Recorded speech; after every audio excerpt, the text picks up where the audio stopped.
Hello learners, this is Purnima Gupta and today I am going to deliver a talk on dramatic monologue. Dramatic monologue is a very important form of poetry and it was specially written in the 19th century with the efforts of Robert Browning and Alfred Lord Tennyson. Now we come to know the meaning of dramatic monologue. The term dramatic monologue is made up of two words, monologue and dramatic. So first of all, we dissect the word monologue. Monologue is made up of two words, mono and log.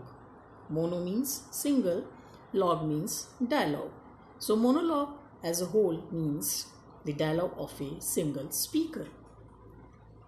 The second part of the term is dramatic.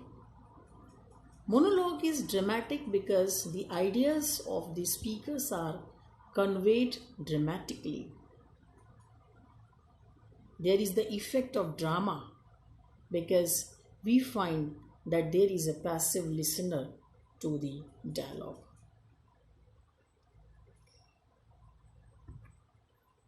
Dramatic monologue flourished with the efforts of Robert Browning, and so Robert Browning is also called the chief exponent of this form. Along with him, there was Alfred Lord Tennyson. Both of them wrote a number of dramatic monologues in the 19th century and enriched this form with their experiences. Browning's dramatic monologues are repository of his right feelings and experiences. So, Robert Browning is credited with enriching this form by his experiences and by his experiments and innovations. There are certain features of dramatic monologue. First of all, it can be said that it is partially a drama and partially a poetry. Since it has the qualities of both poetry and drama, so it is partly poetry and partly drama. It is dramatic because it is the dialogue of a speaker to a silent listener. But this type of drama was not meant to be played on the stage. The dialogue was uttered in a very dramatic way, and there was abrupt opening in the poem. But it was also poetic form because the medium of expression was poetry. The speaker used poetic expressions in his delivery of feelings. The main function, the purpose of writing dramatic monologue was study of the character. Browning wrote dramatic monologues to reveal, to convey the inner man. In other words, psychoanalysis. When the speaker utters his feelings, his ideas, we come to know about his mental condition, his thought, his morality, his philosophy, and we find all these features in the dramatic monologues of Robert Browning. For example, the My Last Duchess. In My Last Duchess, the speaker has killed his beloved and he is relating his views and his manner of thinking to the messenger of the other state, that how he killed and why he killed his wife. A Porphyria's lover, it is also a dramatic monologue because the lover killed his beloved Porphyria by strangulating her just because to unite with her forever. So, the disturbed mentality of the speaker is revealed to us.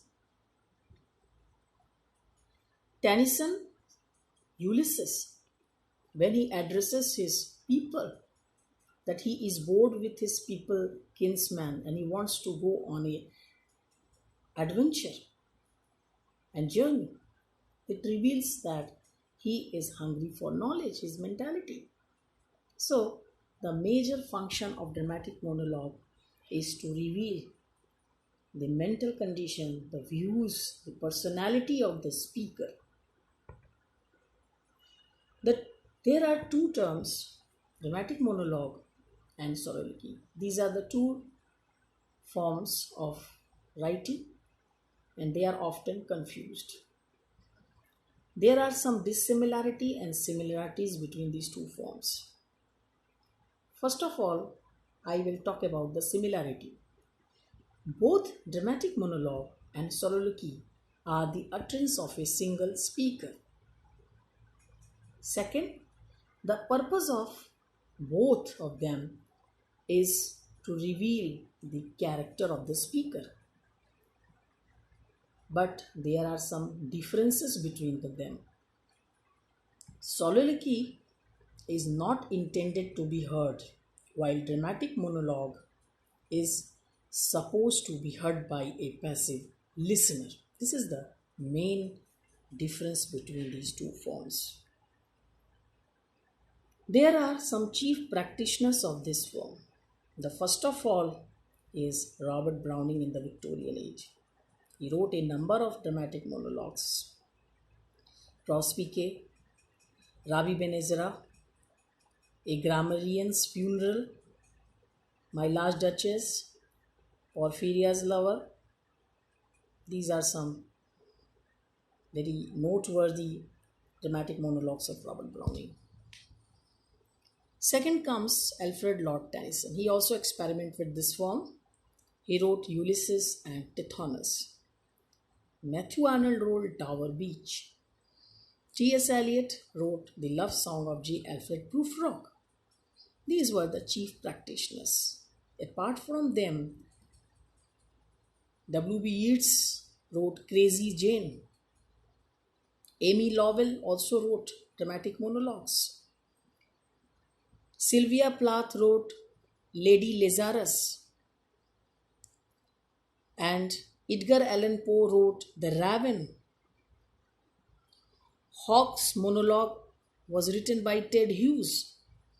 So these are some important dramatic monologues and monologue writers.